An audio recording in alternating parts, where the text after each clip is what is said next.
Okay. Yep. I'm rolling. So Penny, how are things going so far? Going good. I can't stop thinking about the fact that I'm back home where I'm from. It's a dream come true just to be back home, coaching at a university that I grew up in and coach a bunch of guys that they run through the wall for me right now. Coming back home works for a little while. You get maybe a little longer honeymoon period, but at some point you got to start winning games too. Or that honeymoon goes away, and the fact that you're from Nashville or from this area doesn't matter. How do you feel about that? What's crazy is the biggest thing that I'm scared of is the fact that I'm not nervous. For some strange reason, I don't feel any pressure or feel any stress about the fact that the expectations are so high. And a lot of it comes because I have such high expectations for myself and what I plan to do here at Tennessee State, that there's nothing that could be said to me or told to me that could kind of bring me down from where I'm at. I understand what Tennessee State is. I understand our pitfalls, so I'm not coming in here surprised when things happen. I'm coming in ready to fix them right away, and that's kind of our game plan for our staff and our players as well. Has the response been overwhelming for you a little bit?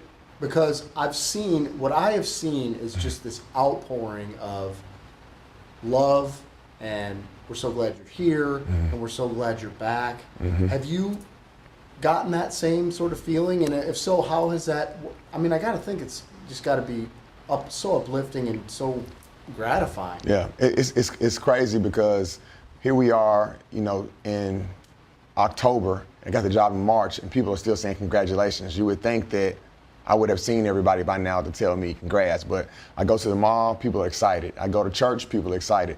I'm at a high school football game watching my little cousin over at Pearl Cone play, and people are just excited. People want to buy season tickets, and that's exactly why I think the timing was so right now, and I'm so blessed that Teresa gave me this opportunity, because this is the time. We want to change the culture here at Tennessee State, and there's no reason why people shouldn't be excited about, a new coach coming in with a new enthusiasm and new energy. And I just want to take what they've done in the past and just carry that torch to now to make our own history here at TSU while I'm here. How does that happen? First of all, right away, we need the community behind us, and they're doing their part. People are buying into what's going on. People are getting their season tickets, like I said. People are showing up to our events that we got coming up here soon. Big Blue Madness is next week. People are telling me they're going to be at that. So that's the first part. We need the community to be behind us and give to this program, give to these young men, and really support them. The next thing that's got to happen is our guys have got to buy in. The guys have got to do exactly what I asked them to do to the T. And that culture, sometimes it takes time to change it, but I'm not coming in here with the mindset of this is going to take us 3-4 years to change this culture. I got to get my guys in. These are my guys right now, and they've shown me through over 30 some odd practices already that they are ready to run through that wall for me. And then the last thing is just going to be simply that, guys got to understand that winning and you've got that mark on your back, it comes with a price. When you go into games with the expectations to win and people are excited about your games and we got people in the crowd, we're going to get other teams' best effort too. People want to knock down people that everybody's tweeting about and talking about. So right now we got that energy going, and we want to continue it to go. We want it to continue to go throughout the season, and if people continue to support us, even through the ups and the downs, we'll see positivity on the end at the end of the day. TSU's underperformed based on expectations. Expectations within the program, expectations outside the program, I feel like a little bit the last couple of years after overachieving.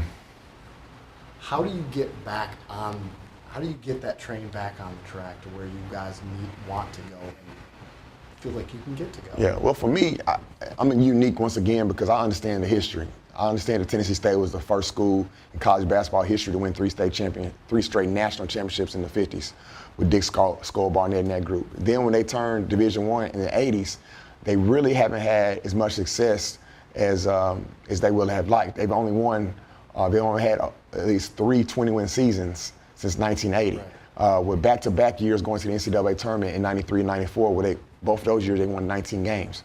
So my expectations for us is to be a perennial team that's contending for an OVC championship every single year. And there are a lot of different things, there are a lot of different aspects that have been reasons why Tennessee State hasn't been successful. And there's been a lot of great coaches that have came through here. And so now it's up to me with the history that I've had being under some great coaches Coach Thompson at Cumberland, Rick Byrd at Belmont, Steve Forbes at ETSU, Dan Muller.